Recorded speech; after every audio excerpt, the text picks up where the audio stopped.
When I first pulled into the driveway, I am not one to believe in anything supernatural or strange. I follow facts, I believe in logic, but there was something about this place that made me feel uneasy as soon as I saw the front door.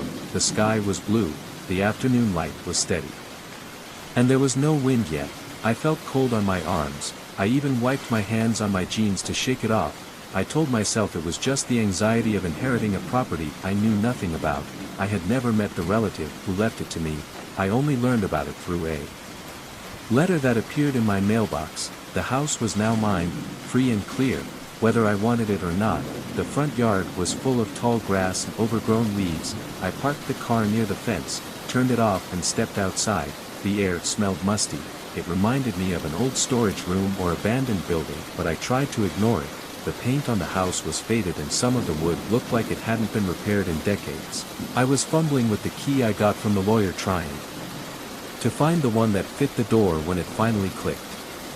Open. I stood there for a second, catching my breath before stepping into the dark front hallway, and the floor creaked under my boots. Dust covered every surface. The high ceiling stretched above me and I could see a long hallway leading to the back of the house. I turned on my flashlight because some of the corners were too dark to see. After every few steps I heard the wood groaning in protest. I moved from room to room. On the first day I saw old furniture covered in sheets, shelves of random jewelry, and a grand staircase leading to the second floor. I wasn't sure how many rooms there were, but it seemed like more than I could count. The first time I walked through, I spent the rest of the afternoon opening the windows to air the room out. While I did that, I heard occasional noises in the walls that could have been mice or rats, maybe even raccoons in the attic. It's an old house, so that's normal. I feel tension in my chest, feels tight. I brush it off and decide to pick a room near the front of the house to sleep in, just so I don't have to walk through the dark hallways all the time after I clear some dust.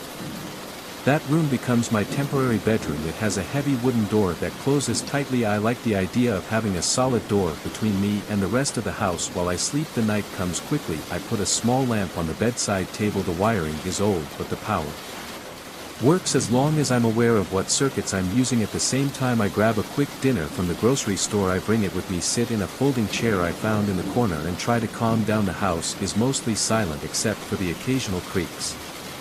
There's no TV, so I just listen to the old walls. I feel a little uncomfortable, but I force myself to think about normal things. I think about the errands I need to run, to repairs the house might need, and how long I'll spend here before deciding whether to sell it. Where after a while I fell asleep, but it was very restless. I tossed and turned a lot and I woke up several times during the night. Around midnight I heard something that made me sit up. There were slow footsteps in the hallway outside my door. They were heavy and purposeful. I freeze. I wait a few seconds to hear the footsteps again. The house is silent, then the footsteps continue step by step as if someone is walking back and forth. My heart is pounding, my mouth is dry. I tell myself I'm imagining it, but the sound is so clear. Eventually it stops. I still awake, staring at the ceiling. I'm too nervous to get up and check. I can't see any light in the hallway through the crack under the door, so I don't know what's out there. I barely slept after that. Every time I close my eyes I imagine someone is standing right outside. The next morning I see no sign of anyone else in the house. The rooms were as dusty as before, no footprints or signs of an intruder. The doors and windows were still locked. I tried to dismiss it as a shift of old boards or my tired mind games. Tips. I spent the day unpacking more stuff and exploring the upper floors. There was a library with shelves full of old books, a study with a large desk and scattered papers, and a narrow loft with boxes stacked high. No immediate signs of anything supernatural, but the air felt stale and the unsettling feeling never left me. That night I decided to set up a lamp in the hallway near my room. I wanted some light there in the hope it would make me feel safer. After dinner I locked the bedroom door and turned off the lights in the room, leaving the hallway light on. I lay in bed with my eyes glued. The Midnight Curse. 1. The Mysterious Call.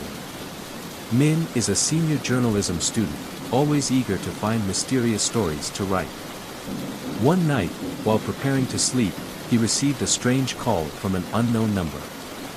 Don't go out at midnight. Otherwise, you will never come back. A hoarse voice rang out and the call was cut off. Min frowned. Who would play this prank? He thought for a moment and decided to ignore it. But that night, he could not sleep. Strange sounds came from outside the window of his rented room. Light footsteps, whispers as if someone was gossiping about him. When he looked through the gap in the curtains, Min was stunned. Outside, under the yellow light, there was a figure standing motionless, looking straight at his window. That person's face was hidden by long, disheveled hair. Then suddenly, the figure disappeared. 2. Strange events. The next morning, Min told this story to Lan, his best friend. Lan was very superstitious, and her face immediately turned pale. Do you know the legend about the midnight curse? Those who receive that call and do not listen will disappear forever. Min laughed. Are you kidding? This is probably just a scare tactic. But in the following days, things became even stranger. Min's computer turned on by itself in the middle of the night, and a red line appeared on the screen, "Don't go out." He felt like he was being followed. Every time he went out, Min always saw someone quickly pass by in his line of sight, but when he turned back, there was no one. On the evening of the third day, he received another text message from an unknown number. "Today is your last chance. Don't go out." But Min was fed up with these scare tactics. He decided to test the curse. 3. The fateful midnight. At exactly 12 midnight, Min opened the door and stepped out into the street. The air was cold.